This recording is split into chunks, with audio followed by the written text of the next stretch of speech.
একজন কৃষকের 2 লাখ টাকা ইঁদুর আর উইপোকার কাছে শেষ। ভাবুন তো একবার, একজন কৃষক দিনের পর দিন মাথার ঘাম পায়ে ফেলে রোদে পুড়ে বৃষ্টিতে ভিজে শরীরের রক্তকে পানি করে টাকা উপার্জন করেন। 50 টাকা, 100 টাকা, 200 টাকা করে তিল তিল করে জমিয়ে রাখেন ভবিষ্যতে সংসারের কোনো বিপদে কাজে লাগবে বলে, সন্তানদের জন্য কিছু করবেন বলে। কাগজের নোটগুলোর জন্য কৃষকের এই কান্না, এই আর্তনাদের মধ্যে মিশে আছে বছরের পর বছরের কষ্ট, পরিশ্রম, স্বপ্ন আর অসহায়ত্ব।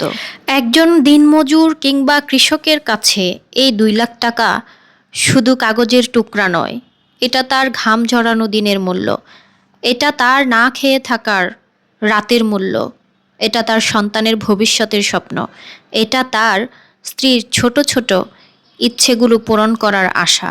আজ সেই টাকা চোখের সামনে নষ্ট হয়ে যাওয়া মানে এক মুহূর্তে যেন তাদের বহু বছরের পরিশ্রম মাটিতে মিশে যাওয়া।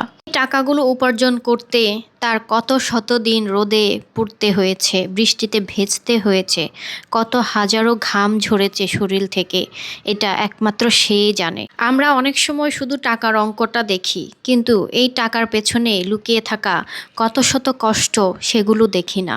যাদের অনেক টাকা আছে, কারি কারি টাকা আছে, তাদের কাছে হয়তো এই 2 লক্ষ টাকা কিছুই না, কিন্তু এই কৃষকের কাছে এই 2 লক্ষ টাকা কি, এটা শুধু সেই জানে। আল্লাহ এই অসহায় পরিবারটিকে ধৈর্য দিন, তাদের ক্ষতির বদলে উত্তম কিছু দান করুন। আর আমরা সবাই এই ভিডিও থেকে শিক্ষা নেই, জমানো টাকা যেন আমরা সবাই নিরাপদে রাখি, কারণ জীবনের প্রতিটি টাকার পেছনে কারো না কারো ঘাম, পরিশ্রম আর স্বপ্ন জড়িয়ে থাকে।